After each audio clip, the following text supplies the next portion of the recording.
The FBI says there are new leads tonight in a 27-year-old cold case, the fatal poisoning case from 1982 in which Tylenol capsules were laced with cyanide.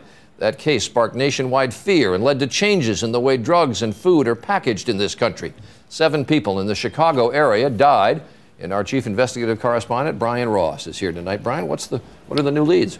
Well, Charlie, FBI officials say that there are no people in custody, no charges brought, no arrest imminent. But today, agents raided the home of a 62-year-old man in Cambridge, Massachusetts, who had a role in the case 12 years ago. James Lewis was convicted of sending extortion letters to Johnson & Johnson, the makers of Tylenol. He always denied and has continued to deny on his websites and while he was in prison even that he had a role in actually tampering with the Tylenol pills. He says his words have been taken out of context, but right now he is under some very serious scrutiny by the FBI. And as you point out, was writing these letters. He's been dropping hints along the way that have intrigued people who are investigating this case. So why are they now saying there are new leads as opposed to in the past? Well, the FBI says this cold case began to break open again on the 25th anniversary 2 years ago when they received a number of tips which seem to have led to Mr. Lewis.